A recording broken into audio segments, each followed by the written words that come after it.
I've always believed that life is like a chess game. Every move matters, and sometimes the most powerful strategy is patience. My name is David Mercer, a mathematics professor at Boston University and an amateur chess player who once dreamed of competing professionally. But life had other plans. It was an ordinary Tuesday when I first noticed something was off. Katherine had been coming home later than usual from her law firm. Nothing dramatic, just 30 minutes here, an hour there. Small inconsistencies that most people would overlook, but as someone who calculates probabilities for a living, patterns don't escape me. "Working late again?" I asked as she walked through the door at 9:30 p.m., her auburn hair perfectly styled despite the supposed long day. "The Harrison case is killing me," she replied, avoiding eye contact as she poured herself a glass of wine. Richard and I had to review all the depositions. Richard Blackwood, senior partner. The name had been appearing in our conversations with increasing frequency over the past few months. I nodded and returned to grading papers. Katherine had always seen my calm demeanor as a weakness. "You're too passive, David," she'd say. "That's why you're still an associate professor while your colleagues move up." Her words stung, but I'd learned to absorb them silently. 3 days later, I borrowed Katherine's iPad to check some research papers while mine was updating. A notification. Appeared a message from Richard. "I'm not proud of what I did next, but something in my gut told me I needed to know. Last night was incredible. Can't wait to see you again tomorrow. Same hotel?" My hands trembled as I scrolled through weeks of messages. The evidence was undeniable. My wife of 16 years was having an affair with her colleague. That night, I sat in our home office until 3 a.m. staring at the chessboard, moving pieces aimlessly. My first instinct was confrontation, to upend the board and watch all the pieces scatter. But then I remembered what my chess mentor always said. The amateur sees an attack and launches it immediately. The master sees an attack and prepares it, meticulously. The next morning I drove to campus as usual, taught my differential equations class, and met with students during office hours. No one could tell that my world had collapsed. During lunch, I sat alone in my car and made a decision that would change everything. I would not confront Katherine immediately, not out of cowardice but strategy. That evening, I followed Katherine after she left work. She met Richard at an upscale hotel downtown. They kissed in the parking lot before heading inside. I took photos with my phone, feeling hollow yet, strangely, calm. Our twins, Ethan and Emma, were at a friend's house for a study group that night. They were good kids, but lately, they'd grown distant from me, preferring Katherine's dynamic personality to my quieter nature. I wondered how this would affect them. When Katherine returned home that night, she brought takeout from my favorite restaurant. A gesture of guilt, perhaps. "How was your day?" she asked casually, her emerald eyes betraying nothing.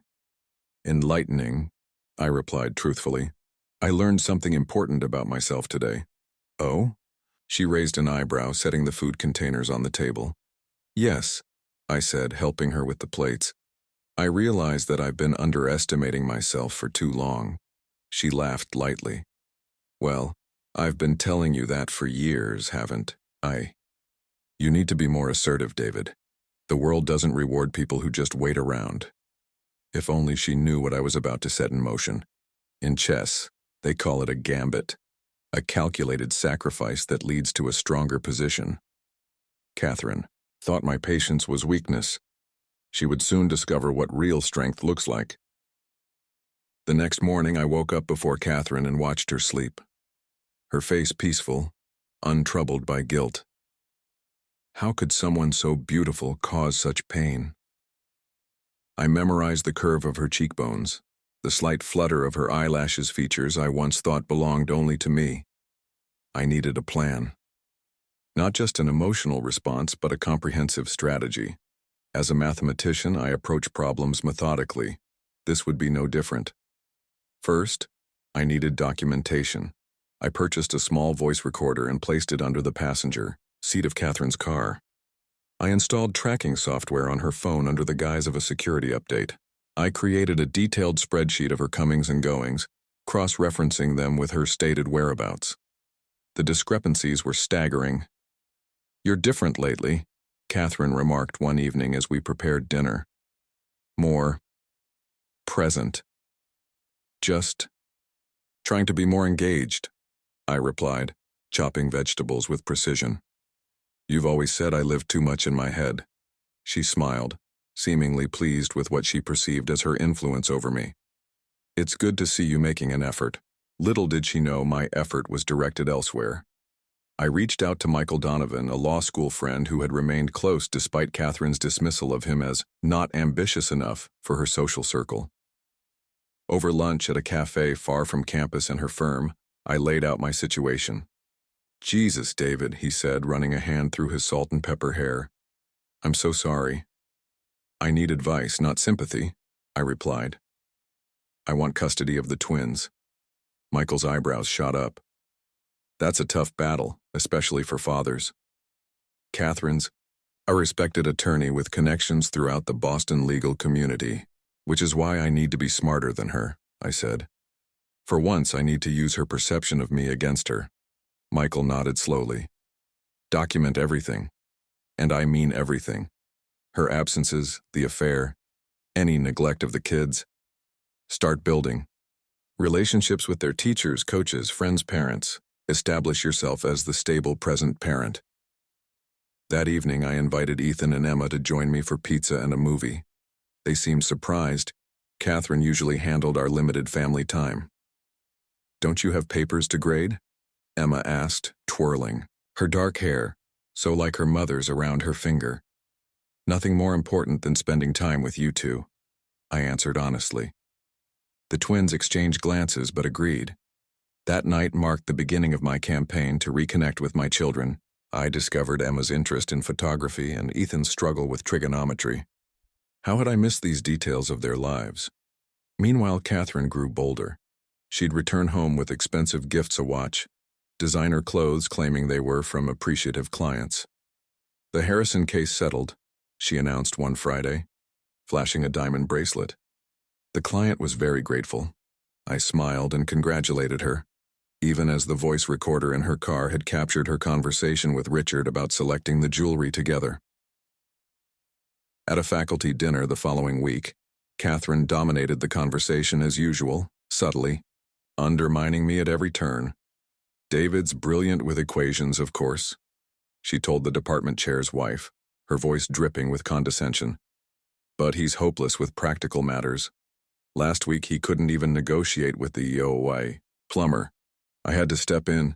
The woman laughed politely while I sipped my wine. In the past, these comments stung.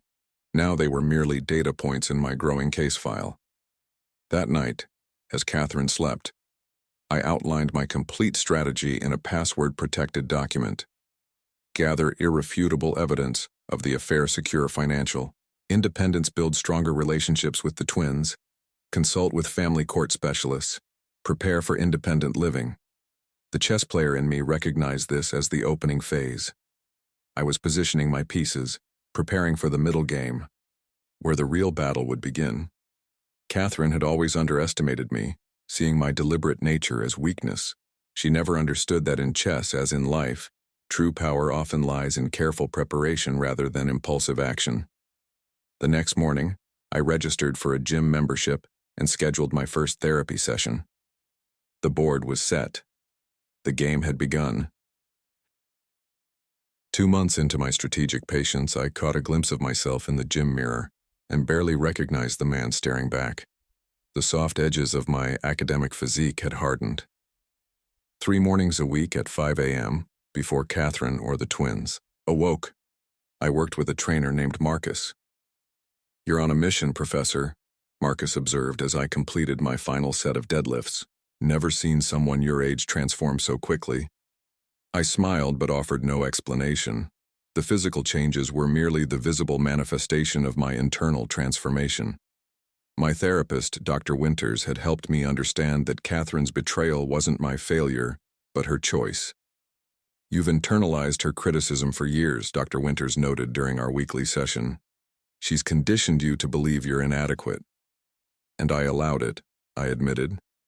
"Yes, but recognition is the first step toward reclaiming your power." Adieu. Home. Katherine noticed the changes but misinterpreted them entirely. "The new workout routine suits you," she said one evening, running her fingers across my shoulders as she passed behind my chair, "though I'm surprised you've stuck with it this long." Her touch, once electrifying, now felt like a stranger's. "I've discovered I'm more disciplined than people give me credit for." She laughed lightly. "Well, don't get too obsessed. You know how you academics can take things to extremes." Meanwhile, my relationship with the twins was evolving. I started a weekend chess club for Ethan and his friends, teaching them the strategic thinking that had shaped my life. Emma, initially reluctant, began joining our sessions after I connected chess strategy to her photography composition. "It's all about seeing patterns," I explained, showing her how knight movements created visual rhythms across the board. "Just like you frame your photographs." "I never thought about it that way," she said, her eyes, Catherine's eyes, lighting up with understanding. One Saturday, Katherine missed Emma's photography exhibition for a work emergency. I watched my daughter scan the crowd repeatedly, her disappointment evident when her mother failed to appear. Later that night, my voice recorder captured Katherine and Richard laughing over drinks at a waterfront restaurant. "David actually believes I'm at the office," she said, her words slightly slurred. "He's brilliant with numbers but clueless about people. It's almost too easy." Richard's response was equally dismissive. "These academic types live in their own world. No wonder you're bored." I added the recording to my growing file and took Emma for ice cream the next day, listening intently as she explained her photographic techniques. Catherine's absences became more frequent. She missed parent-teacher conferences, Ethan's math competition, family dinners. Each absence was meticulously documented in my spreadsheet, along with witness accounts from teachers and other parents. The pivotal moment came during a dinner party Katherine insisted on hosting for her firm's partners and their spouses. I had prepared carefully, knowing this would be a significant test. "David teaches math at BU," Katherine explained to the table as I poured wine. "He's been working on the same research for 7 years now?" 8, I corrected calmly. "But I've recently expanded the scope to include applications in predictive behavioral modeling." Richard, sitting directly across from me, smirked. "Sounds fascinating, though I've always found theoretical mathematics to be somewhat detached from reality." "On the contrary," I replied, meeting his gaze steadily. "Mathematics reveals patterns that most people miss because they're too distracted by surface appearances." Katherine laughed nervously. "David, no one wants a lecture on mathematical theory." "Actually," said the firm's senior partner, leaning forward, "I'd like to hear more. My daughter's studying computational analysis at MIT. For the next 15 minutes, I commanded the conversation, explaining my research with clarity and confidence. Catherine's expression shifted from dismissal to confusion to something approaching alarm. Later that night, as we cleaned up, she studied me with narrowed eyes. "You were different tonight, almost like someone else." "Not someone else," I corrected, "just more of who I've always been." She seemed unsettled but quickly dismissed it. "Well, Richard thought you were showing off." "I'm sure he did," I replied, carefully wrapping a crystal glass. "Richard seems threatened by things he doesn't understand." Katherine stared at me, clearly caught off guard by my assessment. For the first time, I saw a flicker of doubt in her emerald eyes, the first indication that she was beginning to realize she might have underestimated me all along. That night, I updated my strategy document with a new observation. Catherine's perception was beginning to shift. The middle game was progressing exactly as planned. Soon, it would be time for the end game. 4 months into my strategic patience, an unexpected opportunity arose. The department chair called me into his office on a rainy Tuesday morning. "David, Professor Whitaker is taking early retirement. We need someone to step up as the applied mathematics program director," he said, leaning back in his leather chair. "Your recent work has been exceptional, and frankly, I've noticed a new confidence in your teaching and departmental contributions." I accepted the position without hesitation. The promotion came with a substantial salary increase and professional recognition that Katherine had always claimed I lacked the ambition to achieve. That evening, I casually mentioned the news over dinner. Katherine nearly choked on her wine. Program director, you? She couldn't hide her surprise. I thought you weren't interested in administrative roles. People change, I replied, helping Emma with her calculus homework. The department seems to value my contributions. Katherine studied me with newfound curiosity. Well, congratulations. We should celebrate. Actually, I already did. Took the twins for pizza after Ethan's chess tournament. Emma nodded enthusiastically. Dad's team won first place. He's been coaching them for months. Chess tournament? Katherine's perfectly shaped eyebrows furrowed. When did this become a thing? About 3 months ago, Ethan replied without looking up from his phone. I told you about it.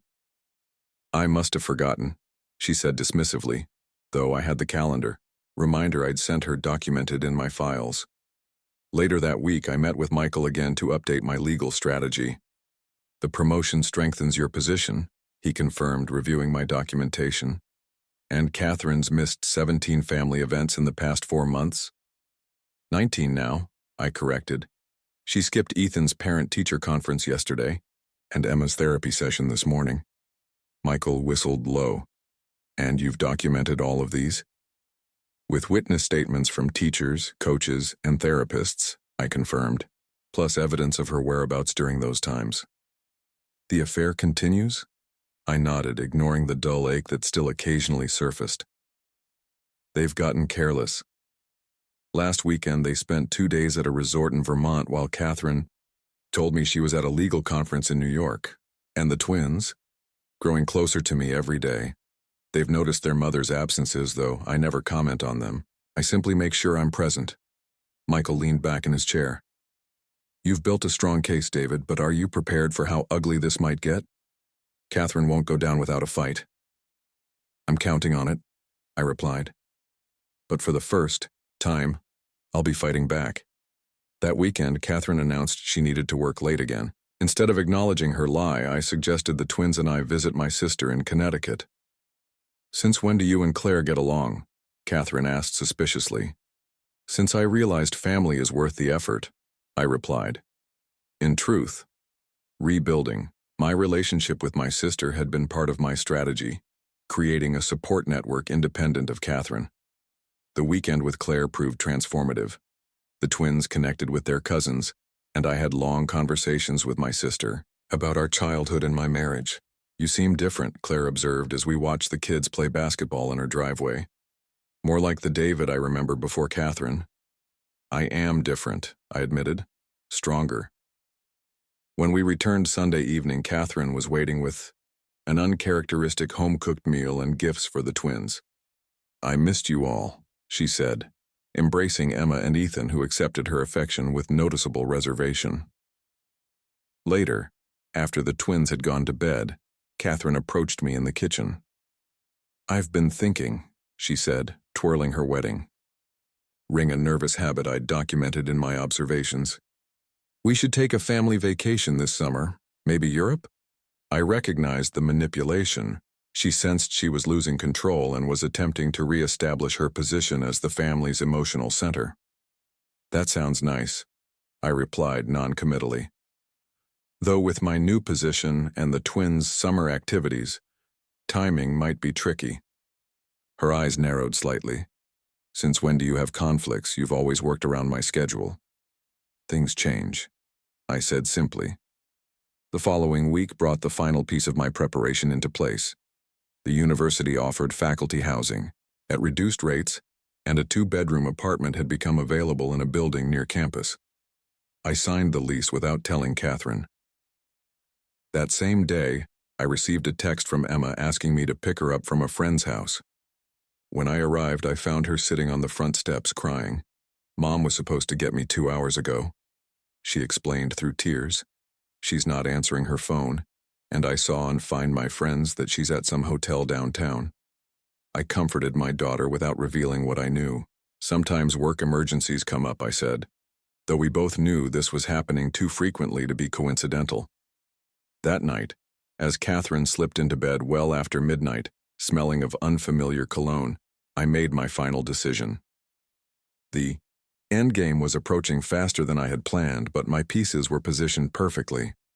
Katherine thought my patience was weakness, a character flaw she could exploit indefinitely.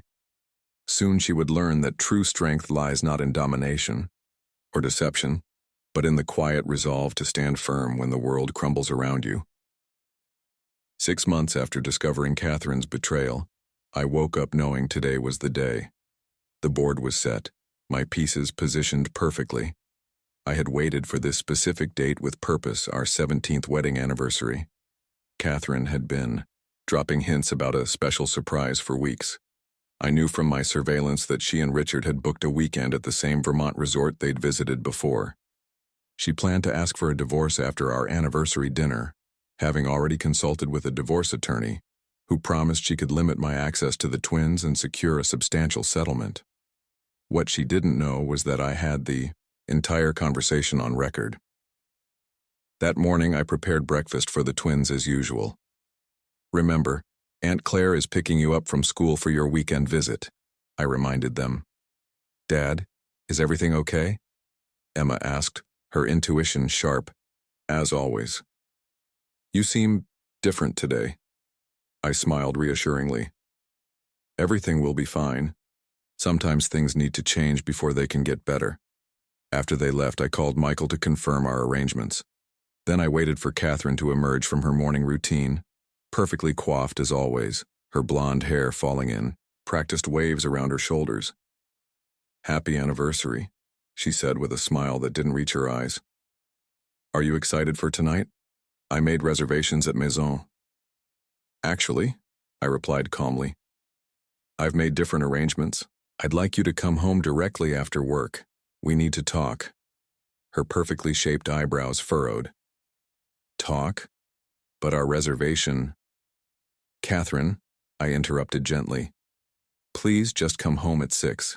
It's important." She studied me for a moment, confusion evident in her expression. "All right," she finally agreed, clearly unsettled by my unusual assertiveness. When she arrived home that evening, I was waiting in the living room. On the coffee table lay several folders, neatly labeled and organized. "What's all this?" she asked, setting down her designer handbag. "Please sit down," I said, my voice steady despite my racing heart. She complied, crossing her legs elegantly, still projecting confidence. "You're being very mysterious, David." "I know about your affair with Richard," I stated simply. "I've known for 6 months." Her emerald eyes widened momentarily before she composed herself. "That's absurd. Richard is a colleague." I opened the first folder and placed several photographs before her. Katherine and Richard entering hotels, kissing in his car, holding hands across restaurant tables. "I have much more," I continued as the color drained from her face. "Audio recordings, text messages, hotel receipts. I know about your weekend plans. I know about your meeting with Gregory Phillips last Tuesday to discuss divorce strategy." "You've been spying on me?" Her shock transformed quickly to outrage. "How dare you?"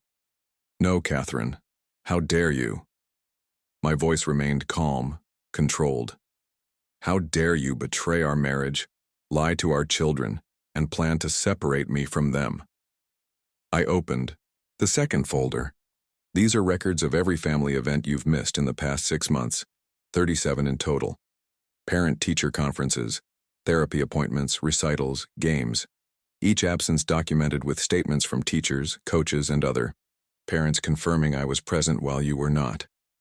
Her hands trembled slightly as she pushed the papers away. "This is pathetic, David. You've always been jealous of my career." "This isn't about your career," I corrected her. "It's about choices. While you were with Richard, I was building relationships with our children, excelling in my career, and preparing for a future you didn't think I was strong enough to create." I opened the third folder. This contains my new housing arrangement. Near campus, financial records showing accounts you don't know about, and my recent promotion details. I no longer need your income to maintain a stable home for the twins. Katherine's confident facade crumbled completely. "You can't take my children," she whispered. "I'm not taking them. I'm providing stability while you decide what you truly want." I slid the final folder toward her. These are two options. The first is a divorce filing with all evidence attached, which will become public record. Your firm's partners wouldn't appreciate the scandal, particularly since Richard is married to the daughter of your biggest client. Her face paled further. And the second option? Marriage counseling, complete transparency, and a genuine attempt to rebuild what we've lost, if that's even possible. Katherine stared at me as if seeing me for the first time. You planned all this? For months? The quiet, passive David I married would never— That's where you're wrong, I interrupted. I was never passive, I was patient. You mistook my thoughtfulness for weakness, my kindness for lack of resolve. You never really saw me, Katherine. Tears filled her eyes, the first genuine emotion I'd seen from her in years. What happens now? That depends on you. The twins are, with Claire for the weekend, giving you time to decide. Richard is expecting you in Vermont in 2 hours. I've packed your overnight bag. I gestured to the suitcase by the door. You're free to go to him, but if you do, understand what you're walking away from. I stood up, feeling strangely light. I loved you completely, Katherine. I would have done anything for you and our family. Your affair didn't break me. It revealed my true strength. As I walked toward the door, she called out, "Where are you going?" "To my new apartment," I replied. "You have until Sunday to decide which folder represents your future. Either way, I'll be fine." The look of utter shock on her face as I closed the door behind me was something I'll never forget. In that moment, she finally understood. My patience had never been weakness. It was the quiet, determined strength she had never appreciated until it was directed with purpose. In chess, they call it checkmate. The moment when your opponent realizes all possible moves lead to defeat.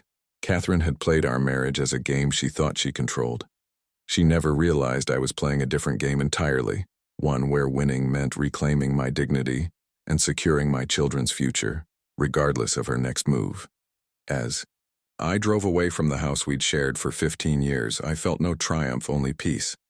True strength isn't found in domination or revenge, but in the courage to stand firmly in your truth, even when it means standing alone.